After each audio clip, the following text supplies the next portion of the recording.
राम। मनुष्य की कर्मों में प्रवृत्ति जो है सुख के लोभ से ही होती है, अर्थात सुख कर्म संग्रह में हेतु है। अतः अब आगे के भगवान जो 4 श्लोक जो है उनमें सुख के भेद बता रहे हैं।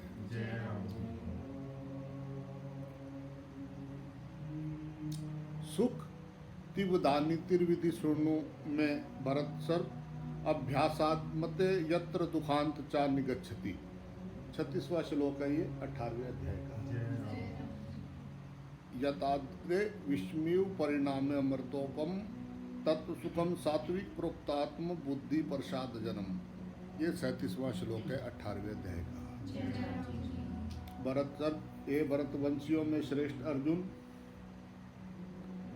इदानीम यानी अब, त्रिविधम मैंने 3 प्रकार के सुखम यानी सुख को, तू यानी भी तुम, मैंने मुझसे, सुनो मैंने सुनो, यत्र मैंने जिससे, अभ्यासात मैंने अभ्यास से, रमते मैंने रमन होता है, चा मैंने और, जिससे दुखांतम दुखों का अंत, निगच्छति मैंने हो जाता है, तत् मैंने ऐसा वह आत्म बुद्धि प्रसाद जन्म, परमात्म विषयक बुद्धि की प्रसन्नता से पैदा होने वाला, यत मैंने जो, सुखम मैंने सुख, संसारिक आसक्ति के कारण, अग्रे मैंने आरंभ में, विषम मैंने विष की, इव मैंने तरह, और परिणामे मैंने परिणाम में, अमृतोपम यानी अमृत की तरह होता है, तत् मैंने वह सुख,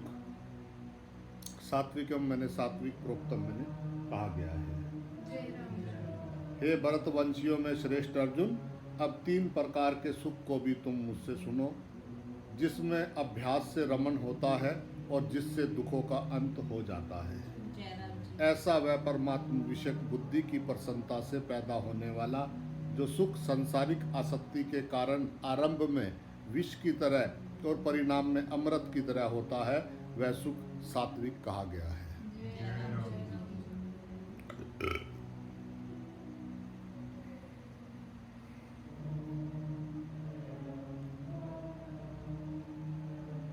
भरत सर, ये संबोधन देने का जो है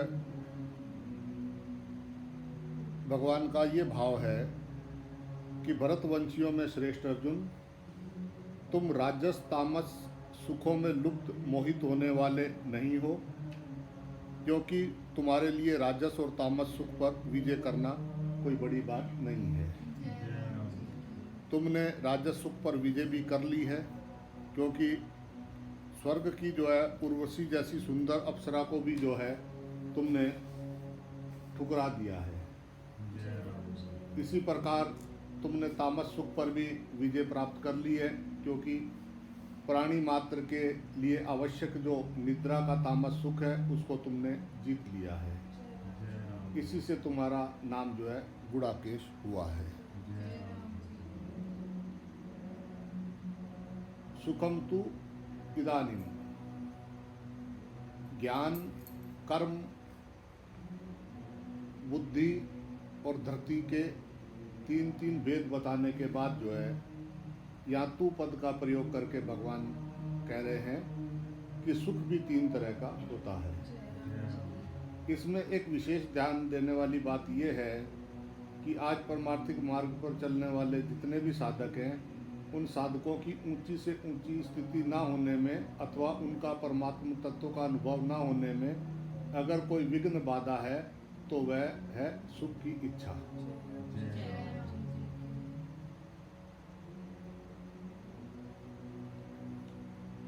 सात्विक सुख भी आसक्ति के कारण बंधन कारक हो जाता है। इसका तात्पर्य यह है कि अगर साधन जन्य ध्यान और एकाग्रता का सुख भी लिया जाए तो वह भी बंधन कारक हो जाता है। इतना ही नहीं, अगर समाधि का भी सुख लिया जाए तो वह भी परमात्म तत्व की प्राप्ति में बाधक हो जाता है। सुख संज्ञेन बदनाती 14वें अध्याय के 6ठे श्लोक में भगवान ने बताया है। इस विषय में कोई ये भी कहे कि परमात्मा तत्व का सुख आ जाए तो क्या उस सुख को भी हम ना लें? वास्तव में परमात्मा का सुख लिया नहीं जाता, प्रत्युत उस अक्षय सुख का स्वतः अनुभव होता है। 5वें अध्याय के 21वें श्लोक में और 6ठे अध्याय के 21वां और 28वें श्लोक में इसके ऊपर चर्चा हुआ है। साधन जन्य सुख का भोग ना करने से वह अक्षय सुख स्वतः स्वाभाविक प्राप्त हो जाता है। उस अक्षय सुख की तरफ विशेष ख्याल कराने के लिए भगवान यह तू पद का प्रयोग करते हैं। भाई एक बार प्रेम से बोलना पड़ेगा।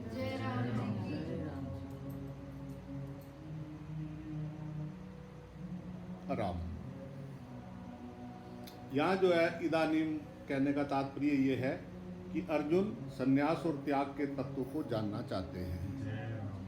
अतः उनकी जिज्ञासा के उत्तर में भगवान ने त्याग, ज्ञान, कर्म, कर्ता, बुद्धि और धरती के 3 भेद बताए हैं। परंतु इस सब में ध्येय तो सुख का ही रहता है। अतः भगवान कहते हैं कि तुम उसी ध्येय की सिद्धि के लिए सुख के भेद सुनो। त्रिविधि सुनो मैं। लोग जो है रात दिन राजस और तामस सुख में लगे रहते हैं और उसी को वो वास्तविक सुख मानते हैं। इस कारण सांसारिक भोगों से ऊंचा उठकर भी कोई सुख मिल सकता है, प्राणों के मोह से ऊंचा उठकर भी कोई सुख मिल सकता है, राजस और तामस सुख से भी आगे भी कोई सात्विक सुख है। वे जो है इन बातों को समझ ही नहीं सकते हैं। इसलिए भगवान कहते हैं कि भैया ये सुख 3 प्रकार का होता है, उनको तुम सुनो, उनमें जो है सात्विक सुख को ग्रहण करो और जो है ये राजस तामस सुख का त्याग करो। कारण कि सात्विक सुख परमात्मा की तरफ चलने में सहायक कराने वाला है और राजस तामस सुख जो है संसार में फंसाकर पतन कराने वाला है। अभ्यासाद्रमते यत्र।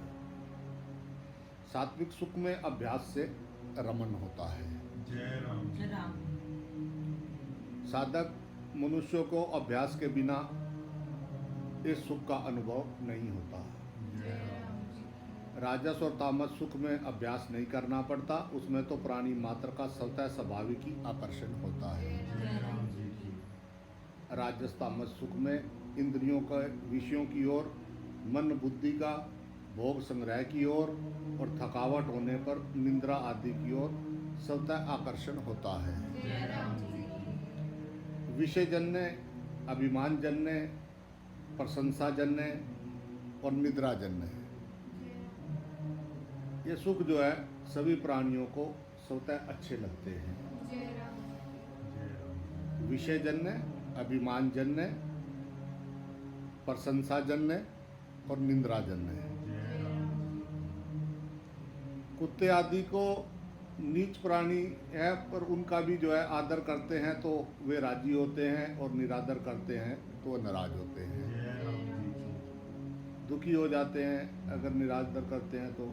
इसका तात्पर्य यही है कि राजस और तामस सुख में अभ्यास की जरूरत नहीं है, क्योंकि इस सुख को सभी प्राणी अन्य योनियों में भी लेते आए हैं।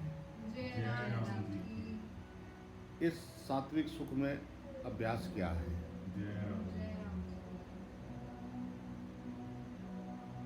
श्रवण मनन भी अभ्यास है। शास्त्रों को समझना भी अभ्यास है और राजसी तामसी वृत्तियों को हटाना भी अभ्यास है। जिस राजस और तामस सुख में प्राणी मात्र की स्वतः स्वाभाविक प्रवृत्ति हो रही है, उससे भिन्न नई प्रवृत्ति करने का नाम अभ्यास है। सात्विक सुख में अभ्यास करना तो आवश्यक है, पर रमन करना बाधक है। या अभ्यास मते पद का ये भाव नहीं है कि सात्विक सुख का भोग किया जाए, प्रत्युत सात्विक सुख में अभ्यास से ही रुचि, प्रियता, प्रवृत्ति आदि के होने को ही यहाँ रमन करना कहा गया है। दुखान चा निगच्छति है। उस सात्विक सुख में अभ्यास से ज्यों ज्यों रुचि प्रियता बढ़ती जाती है, त्यों त्यों परिणाम में दुखों का नाश होता जाता है और प्रसन्नता, सुख तथा आनंद बढ़ते जाते हैं। दूसरे अध्याय के 65वें श्लोक में भगवान ने बताया। चा अव्यय देने का तात्पर्य ये है कि जब तक सात्विक सुख में रमण होगा, अर्थात साधक सात्विक सुख लेता रहेगा, तब तक दुखों का अत्यंत अभाव नहीं होगा। कारण कि सात्विक सुख भी परमात्मक विषय बुद्धि की प्रसन्नता से पैदा हुआ है। आत्म बुद्धि प्रसाद जन्म जो उत्पन्न होने वाला होता है वह जरूर नष्ट होता है। ऐसे सुख से दुखों का अंत कैसे होगा? इसलिए सात्विक सुख में भी आसक्ति नहीं होनी चाहिए। सात्विक सुख से भी ऊंचा उठने से मनुष्य दुखों के अंत को प्राप्त हो जाता है, गुणातीत हो जाता है।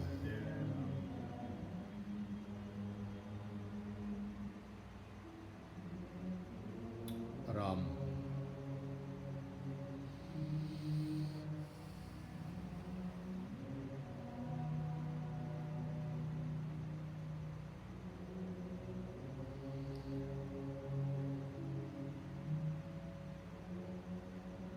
चौदहवें अध्याय के जो है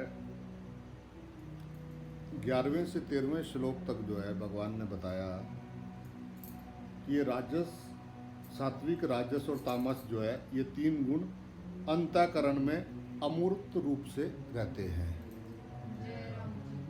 इनका पता वृत्तियों से ही लगता है। हमारे अंदर विचार कैसे चल रहे हैं, राजस है, तामस है या सात्विक है। जाकी रही भावना जैसी, प्रभु की मूरत तूने देखी वैसी।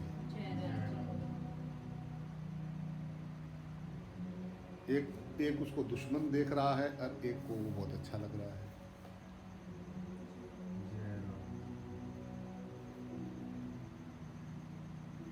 अपने अपने भाव हैं।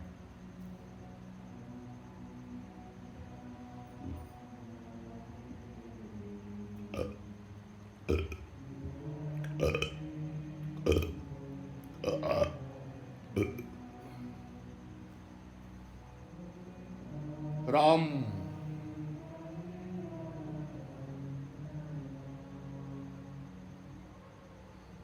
जिस बुद्धि में सांसारिक मान, बढ़ाई, आदर, धन संग्रह, विषयजन्य सुख आदि का महत्व नहीं रहता, केवल परमात्मक विषय विचार ही रहता है, उस बुद्धि की प्रसन्नता जो दूसरे अध्याय के 64वें श्लोक में अर्थात स्वच्छता से ये सात्विक सुख पैदा होता है। इसका तात्पर्य ये है कि सांसारिक संयोगजन्य सुख से सर्वथा उपरत होकर परमात्मा में बुद्धि के विलीन होने पर जो सुख होता है वह सुख सात्विक है।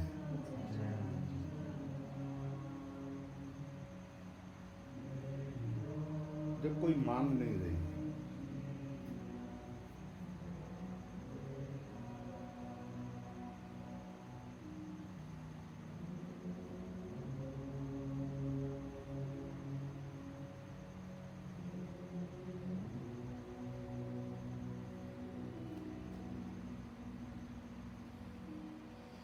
एक राजा एक दिन जंगल में गया था, उधर से वो शिकार करके लौट रहा था। जंगल से बाहर अभी राज्य से दूर था, दोपहरी थी, रथ पे चला जा रहा था। तो उसने रास्ते में देखा कि एक आदमी जो है लकड़ी का गट्ठा उठा के नंगे पैर, बुजुर्ग आदमी चला जा रहा था। राजा का रथ धुएं उठाता आ रहा था। राजा उसके पास पहुंचा, उसने बोला रथ रोको। रथ रुक गया। उसने बोला कि भाई उसको कि सुनो, अब यहाँ पे आ जाओ। कह रहा नहीं महाराज, नहीं महाराज, आपका रथ गंदा हो जाएगा, मैं तो दूध दाल में बना। बैठो बैठो बैठो। रथ रुक गया।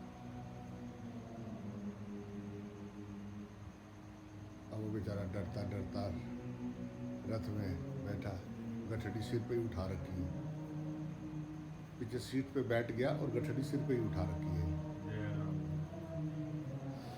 तो महाराज ने बोला अरे भाई ये गठड़ी उतार के वहाँ सामने रख दो, पीछे सीट खाली पड़ी हुई है। बोलता नहीं महाराज, आपकी इतनी बहुत बड़ी कृपा है कि आपने मुझे रथ पे बिठाया, अब गठड़ी भी आपके रथ पे रखो, गठड़ी तो मेरे सिर पे रहने दो।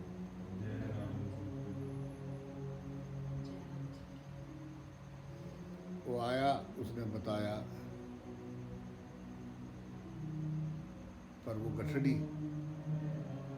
वो रखे रहते हैं। आते हैं किसी साधु संत के यहाँ पे, वो बात बताता है कि ये जो तू ढूंढ रहा है ना, ये तू ही है श्रीमान, जिसको तुम ढूंढने निकले हो वो तुम ही हो। मजा तो बहुत आता है उसको सुन के, काश ऐसा हो जाए। पर वो जो गठड़ी है ना, वो उतारते नहीं। मतलब सारी उम्र में उसमें कैसी कैसी पोपटे हैं, कैसी कैसी पोपटे में सामान रखा हुआ है उस गठड़ी में। किधर क्या लगा रखा है, किधर क्या लगा रखा है, छोटी छोटी चीज़ों का भी बहुत महत्व है। तुम्हारे कहने से वो गठड़ी नीचे रख दे, फिर हम क्या करेंगे? रहा क्या फिर?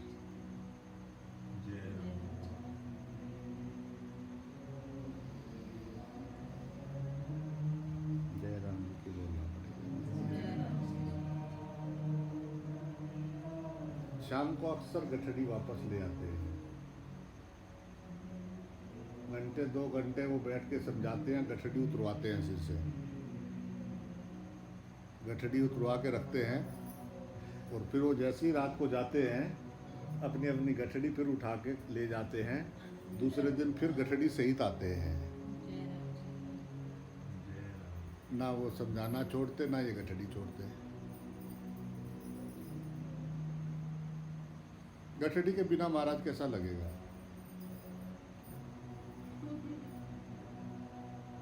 समझ तो आ रही है तुम क्या बोलते हो? तो गठड़ी जो है उससे छेड़छाड़ नहीं करना, हमारी गठड़ी से छेड़छाड़ नहीं करना महाराज।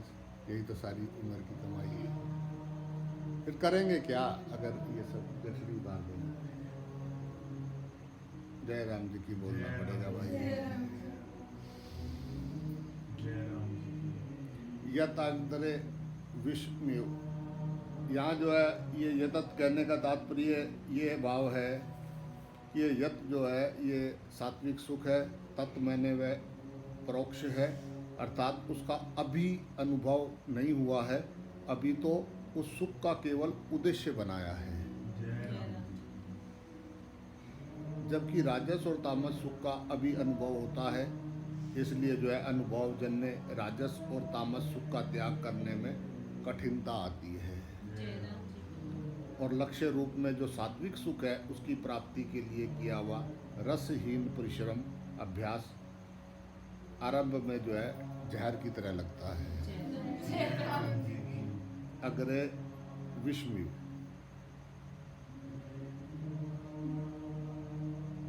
तात्पर्य ये है कि अनुभव जन्य राजस और तामस सुख को का तो त्याग कर दिया और लक्ष्य वाला सात्विक सुख मिला नहीं, तो उसका रस अभी मिला नहीं, इसलिए वह सात्विक सुख आरंभ में जहर की तरह प्रतीत होता है। जब देखो डंडा उठा के समझाता ही रहता है, जब देखो इससे तो बच के निकलो इधर उधर, एक ही काम लगा रखा है। राजस और तामस सुख को जो है अनेक योनियों में भोगते आए हैं और उसे इस जन्म में भी भोगा है। उस भोगे हुए सुख की स्मृति आने से जो है राजस और तामस सुख में स्वाभाविक ही मन लग जाता है, परंतु सात्विक सुख उतना भोगा हुआ नहीं है, इसलिए जो है उसमें जल्दी मन नहीं लगता। इस कारण सात्विक सुख आरंभ में विष की तरह लगता है। वास्तव में सात्विक सुख विष की तरह नहीं है, प्रत्युत राजस और तामस सुख का त्याग विष की तरह होता है। जैसे बालक को खेल कूद छोड़कर जो है पढ़ाई में लगाया जाए तो उसको जो है पढ़ाई में कैदी की तरह होकर जो है अभ्यास करना पड़ता है। पढ़ाई में मन नहीं लगता तथा इधर उधर जो है इधर उधर के विचार खेल कूद ये सब उसका छूट जाता है, तो उसको जो है पढ़ाई जो है विष की तरह मालूम देती है। परंतु वही बालक पढ़ता रहे एक दो परीक्षाओं में पास हो जाए तो उसका पढ़ाई में मन लगने लग जाता है, अर्थात उसको पढ़ाई अच्छी लगने लग जाती है। तब उसकी पढ़ाई के अभ्यास से रुचि प्रियता होने लगती है। वास्तव में देखा जाए तो सात्विक सुख आरंभ में विष की तरह उन्हीं लोगों के लिए होता है जिनका राजस और तामस सुख में राग होता है। परंतु जिनको संसारिक भोगों में स्वाभाविक वैराग है, जिनकी परमार्थिक शास्त्र अध्ययन, सत्संग, कीर्तन, कथा, साधन, भजन आदि में स्वाभाविक रुचि है और जिनके ज्ञान, कर्म, बुद्धि और धरती सात्विक हैं, उन साधकों को ये सात्विक सुख आरंभ से ही अमृत की तरह जो है आनंद देने वाला होता है। उनको इसमें कष्ट, परिश्रम, कठिनता आदि मालूम ही नहीं देते। परिणाम अमृतम। साधन करने से साधक में सत्वगुण आता है। सत्वगुण के आने पर इंद्रिया और अंतःकरण में स्वच्छता, निर्मलता, ज्ञान की दीप्ति, शांति, निर्विकारता आदि जो है सद्भाव, सद्गुण प्रकट होते हैं। इन सद्गुणों का प्रकट होना ही सात्विक सुख का परिणाम में अमृत की तरह होना है। इनका उपभोग ना करने से अर्थात इनमें रस ना लेने से वास्तविक अक्षय सुख की प्राप्ति हो जाती है। ये 5वें अध्याय के 21वें श्लोक में भगवान ने बताया है। तत्सुखम सात्विक प्रोक्तम सत्संग, स्वाध्याय, संकीर्तन, जप, ध्यान, चिंतन आदि से जो सुख होता है वह मान, बढ़ाई, आराम, रुपए, भोग आदि विषेंद्रिय संबंध का नहीं है और प्रमाद, आलस्य, निद्रा का भी नहीं है। वह तो परमात्मा के संबंध का है, इसलिए वह सुख सात्विक कहा गया है।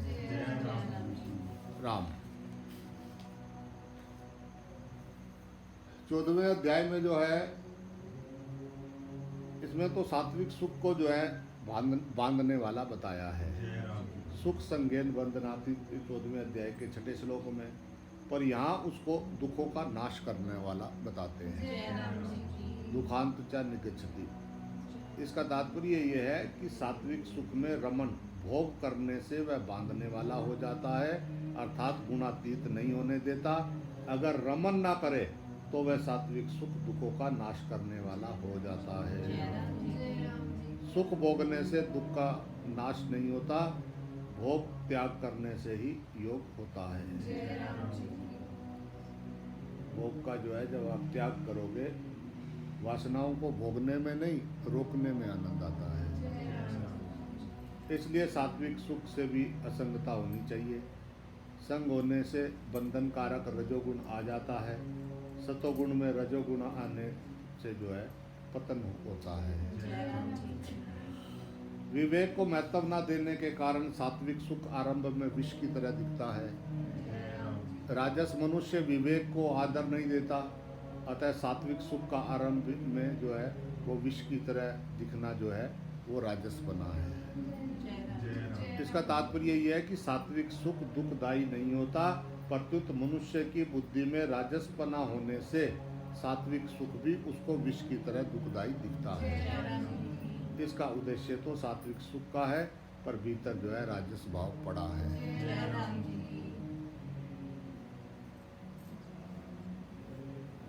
तो अपने भावों को देखना है, अपने विचारों को देखना है। मैं क्या सोच रहा हूँ, क्यों सोच रहा हूँ। सात्विक विचार चल रहा है, अच्छा विचार चल रहा है, तो तुम्हारे अंदर सात्विक ऊर्जा आएगी। अच्छे विचार है तो। और जिनका कोई मतलब नहीं है, ख्याली पलाव है,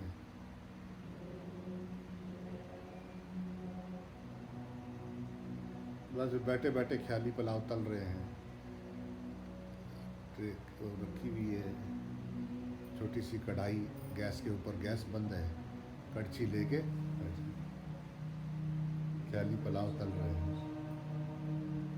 सारा।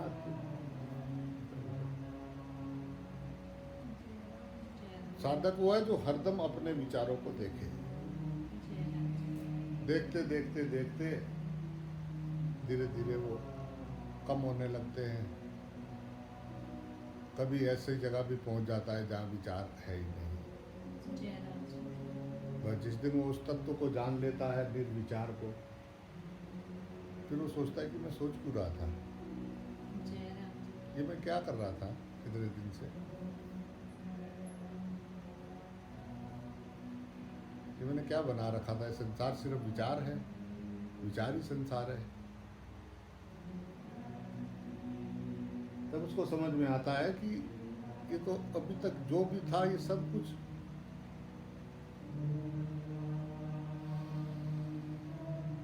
खुली आँख का सपना, यहाँ कोई नहीं अपना, फिर क्यों तपना, आओ चले अनंत की ओर।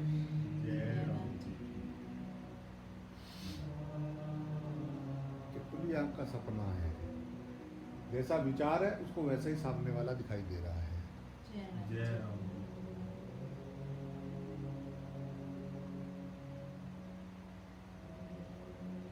परमात्मा देख सकते हैं, चोर देखते हैं। अगर कोई चोर देखता है तो चोर सामने नहीं है, सामने परमात्मा है, चोर उसके अंतःकरण में है। अगर किसी से द्वेष होता है तो सामने वाला गलत नहीं है, सामने तो परमात्मा है। वो जिसको द्वेष हो रहा है वो उसकी बुद्धि मलिन है, मूढ़ा, दुर्मता, दुर्मति।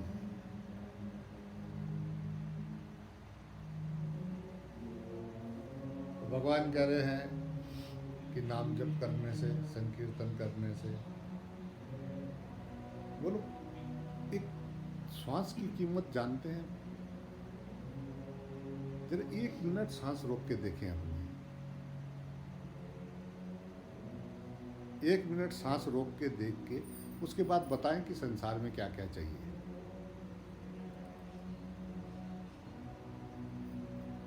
क्या मांगते हैं? पानी के अंदर डुबकी लगाओ, फिर संसार के ख्वाब देखो, वहां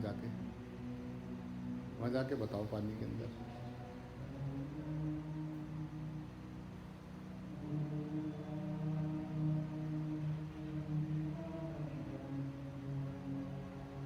श्वास की कीमत वो कम सोच रहा है। श्वास से ज़्यादा, प्राण से ज़्यादा उसको कोई और चीज़ महत्व की है।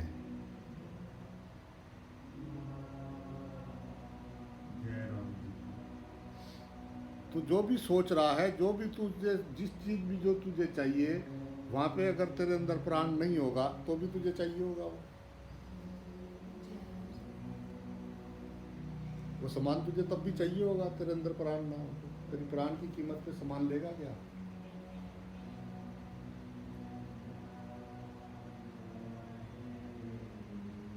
जो भी संसार का कुछ चाहिए वो कहे कि इसकी कीमत कितनी है कि तेरे प्राण ले लेगा।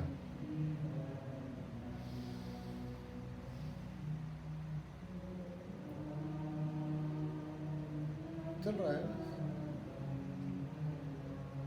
मतलब ऐसे ही चल रहा है, सबका चल रहा है ना। मेरा कोई फालतू तो नहीं, तो सबका चल रहा है। सांस का क्या है, चल ही रहा है।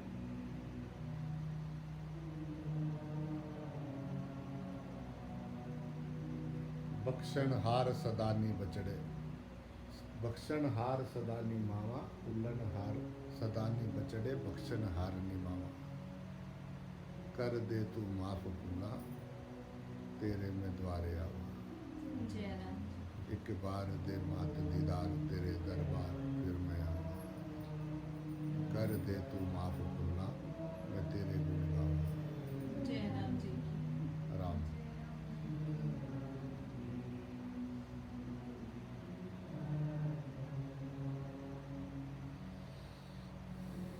तो सांस से ध्यान हट जाता है, रहता नहीं है वहाँ।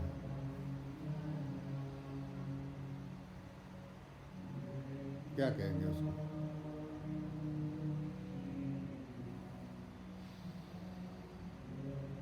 तेरी आंख तभी देख रही है कि सांस चल रहा है, तेरे कान तभी सुन रहे हैं कि सांस चल रहा है, तेरे चमड़े में, तेरे चमड़े को तभी ये चमक रहा है, इसमें सांस चल रहा है।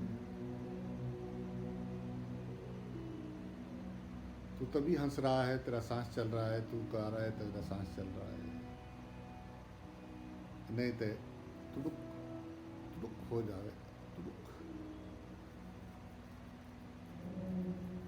सांस नहीं आवे तो तेरा सारा ताम तमुरा बिखर जावे।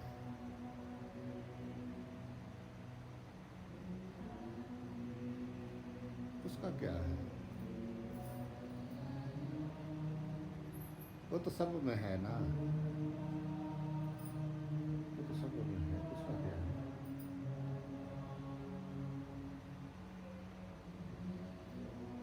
छोटी चीज है वो सब में है, वो तो सब, उसके क्या है?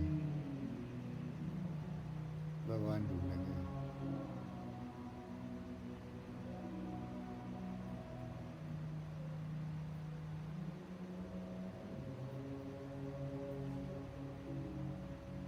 राम।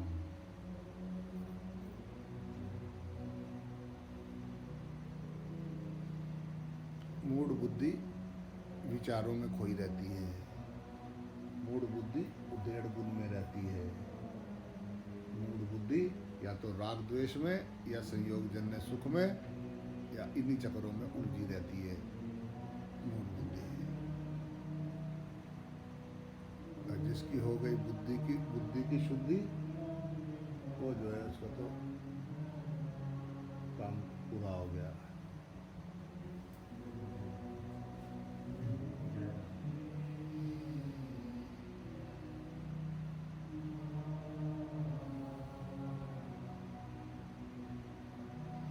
कि भगवान प्रकट हो, भगवान कहते हैं मैं प्रकट हो रहा, तू सांस रोक के रखिए, तेरी सांस हटा दूंगा जब तक मैं प्रकट हूँ। लेगा ऐसा भगवान? चाहिए होगा?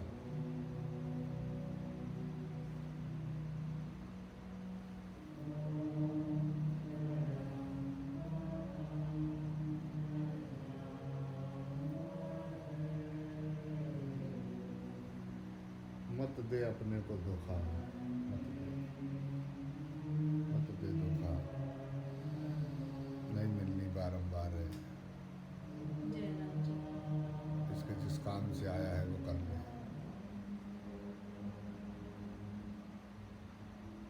पहले वो काम निपटा, फिर बाकी तब फिर काम जो भी करना है वो करना है। पहले वो काम कर जिस काम के लिए आया है। जय राम जी। जो 24 घंटे उसी काम में लगा रहता है, वो तो है मनुष्य, वो तो है साधक, वो तो है मानव। और जिसको वो भूल के संसार में रचा पसा हुआ है, वो पशु बुद्धि 84 लाख योनियों में जाएगा। सो कोई बचा नहीं सकता। अंतमता सोगता, जय राम जी। अंतमता सोगता। मति तो हमारी जैसी रहती हो तो आदत बढ़ती जाती है ना, 24 घंटे इधर की उधर चलती रहती है, और अंत समय का कोई पता नहीं। ये श्वास बाहर गई, वापस ना आई, तो तुम उसमें कौन सा केस कर सकते हो? वो श्वास आई, इसमें विलय हो गई, वापस ना आई, यहीं धी यहीं जमाई, कहानी खत्म। मैंने पूछा फकीर से कि ये जिंदगी क्या है, उसने मुट्ठी राख की भरी और हवा में उड़ा दी। जय जय राम राम।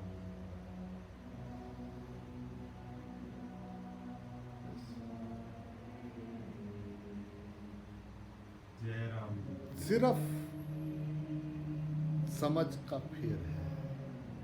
जय राम। जय राम वो संसार की उलझ उदेड़ बुन में इतनी गहराई से उतरा हुआ है जीव। एक मयान में 2 तलवार डालने के चक्कर में है। जय राम जी। जय राम मतलब ये संसार का भी मिल जाए माल मसाला और भगवान भी मिल जाए। जय राम। अंदर है लगन परमात्मा पाने की, सिर्फ परमात्मा हुई वो ऐसी। वो कुछ भी नहीं चाहिए, सिर्फ परमात्मा चाहिए, सिर्फ परमात्मा चाहिए। ऐसा हुआ कभी अंदर से? अपने आप को इतना खाली देखा कभी? कहाँ बिठाना है भगवान को? हृदय में।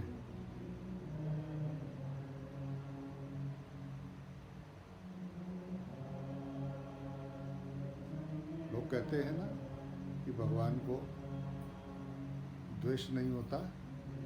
वहाँ जिसके अंदर कुछ और रहता है, जिसके हृदय में, वहाँ वो बैठता नहीं जाके। जय राम। अगर कोई भी मांग है तो नहीं बैठता वहाँ। अगर अंदर मांग है नहीं बैठता वहाँ। जय राम वो कहता है अकेला बैठूंगा बस सिर्फ। जय राम। जय राम क्या हम उसको बिठाने को तैयार हैं? सोए सोए करने से क्या होगा? अध्यात्म अध्यात्म करने से क्या होगा? कुछ होगा? ये प्रश्नों के उत्तर अपने से ईमानदारी से पूछना चाहिए कि आखिर क्या, ये समय क्यों खराब कर रहे हैं हम?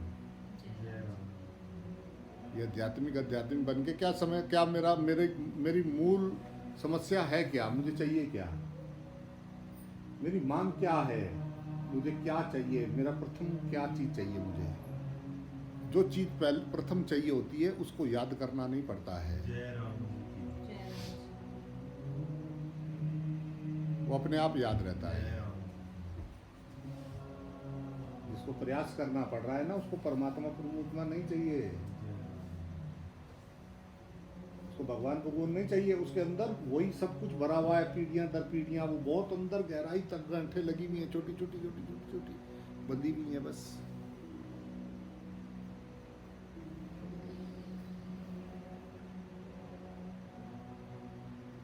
झाड़ू मारना है, अंदर सफाई करना है, जय राम। जय Ram neat and clean clear. जय राम। हम तैयार हैं सब झाड़ फूस बाहर फेंकने के लिए। जय राम। जय राम वो हृदय में एक ज्योत जले, जय राम। यहाँ पे एक ज्योत जल रही है, जय राम। तो उसको देख। जय राम। जय राम हरदम बिना बत्ती और बिना तेल के जय राम। उस एक नूर से सब जग उपजा है। जय राम जी। फिर हृदय में एक ज्योत, उस ज्योत को देख। इको ज्योत सब में समाई। जय राम जय राम। यहाँ द्वैत नहीं है मेरे भाई।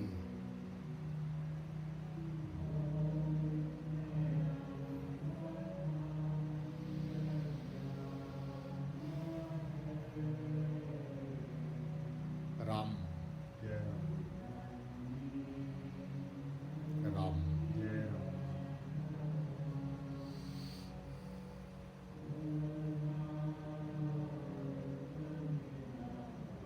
तो शरीर को मत अटका कर उसके हृदय में ज्योत जल रही है। हर चीज जय राम।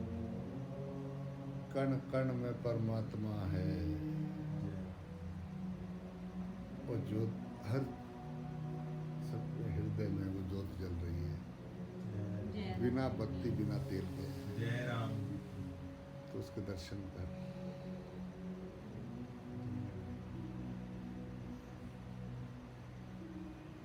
उसी ज्योत में सब समा जाते हैं, उसी ज्योत से सब प्रकट होते हैं। जय राम।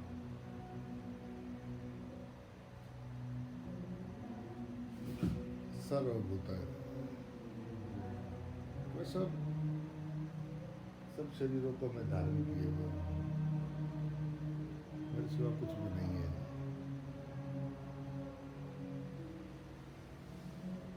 राम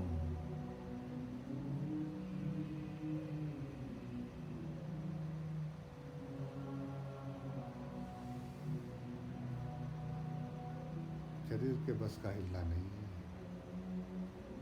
शरीर के बस का बोलना नहीं है, शरीर के बस का हंसना नहीं है।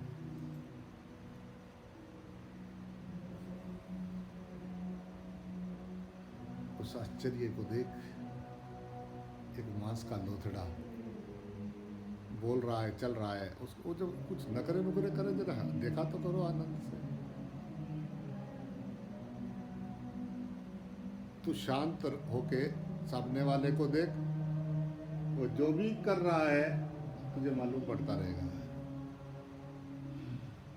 तो तेरा अपना हिसाब किताब पूरा हो गया, फाइलें बंद करके लाख लगा के रख दी।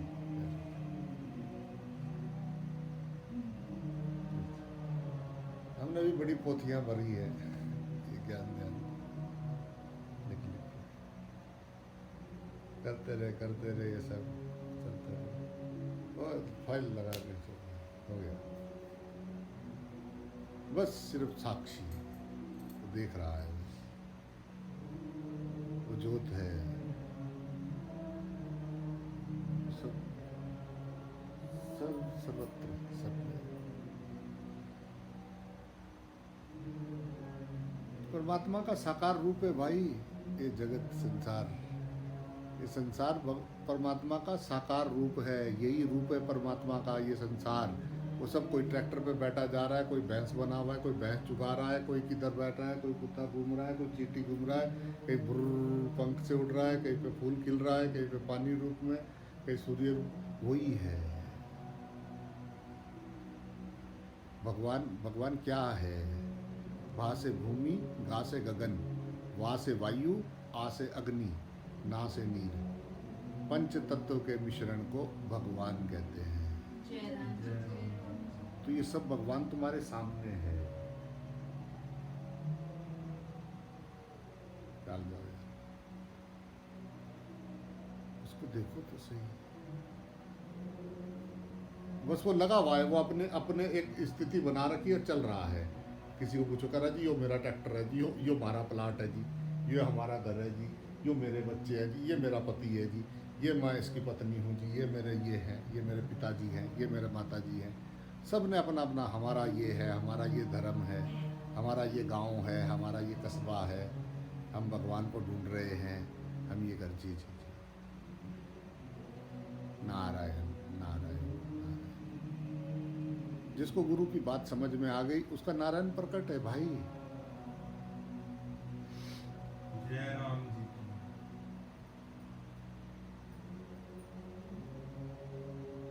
किसको समझाऊं, किसको सुनाऊं? नारायण सुनना नहीं चाहे तो नारायण को कैसे सुना चाहते हो? नारायण सुने, नारायण बैठा है आराम से, है नारायणी। ये व्यवहार में देखो तुम, वो सब अभी नीचे उतरना इधर से, तो सबको देखना, याद रखना। ये भी थोड़ी देर बाद इधर ये भोजन पाएंगे, फिर देखना कोई बातें चीतें चल रही होंगी, तुम देखते रहना। ये परमात्मा, ये नारायण है, यही है वो देख कैसे उलझता है, कैसा। अभी थोड़ी देर बाद शुरू होगा रंगमंच। जय राम जी की बोलना, जय राम जी की। देखना थोड़ी देर बाद अभी कैसा शुरू होता है। जय राम। वो सब कुछ कर रहा है, वो उलझा हुआ है, तू उसमें उस ज्योत के दर्शन कर। जय राम। जय राम। इसी का नाम है साधना।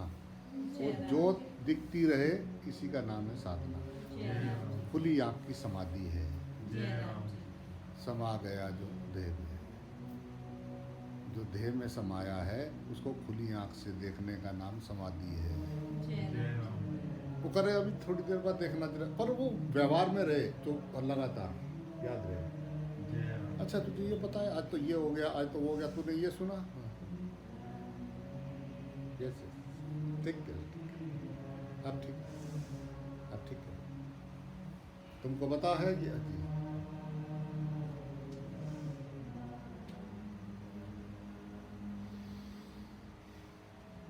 सदगुरु के चरणों में वो ज्योति जल रही है। जय राम जी राम जय राम जी की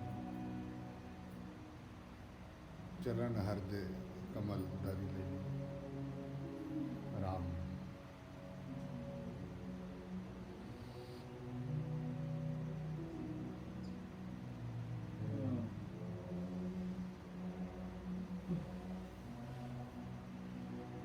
प्रेम हो जाए कण कण से, जन जन से,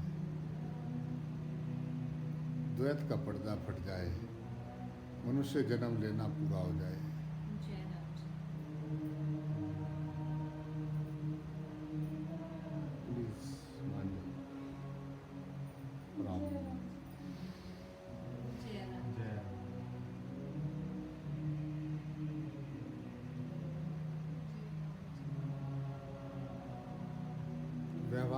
व्यवहार में होना चाहिए। जय जब व्यवहार कर रहे हो इनके अंदर उस ज्योत को देखता रहो तू। बस तुझे ये काम करना है, भूले नहीं। हे नाथ मैं तुझे कभी भूलू नहीं। जय राम जी। सांस पे ध्यान रहेगा। ओम गुरु वाहिगुरु श्री हरि राम, उधर ध्यान रहेगा तो ज्योति है वही समाई है सब में। कुछ देर बैठ के अपने हृदय में उस ज्योत के दर्शन करने चाहिए। जय राम जी। ना भी दिखे देखने की कोशिश करते रहना, दिखने लग जाएगी।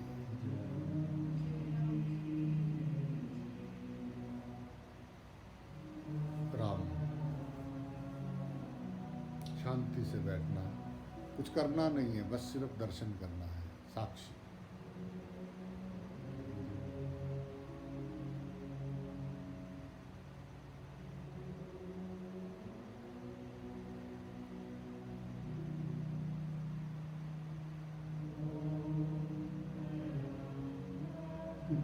राम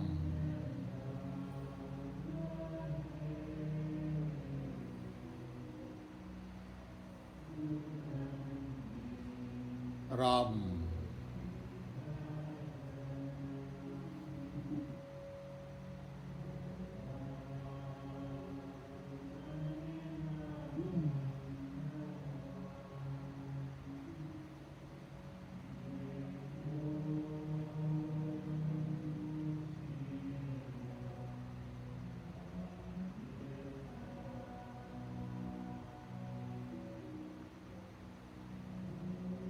सांस अंदर जाए राम, बाहर आए एक। सांस अंदर जाए राम, बाहर आए दो। सांस अंदर जाए राम, बाहर आए तीन। माला कर सकते हैं ना, कौन सा मनके की जरूरत पड़ी है। गिनती गिन लो 108 की हो जाए तो। ऐसे बैठ के माला फिर क्या है, थोड़ी देर तो कर ही सकते हैं। जय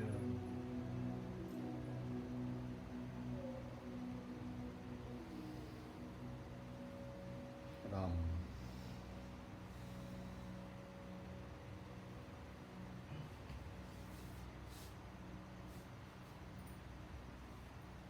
राम राम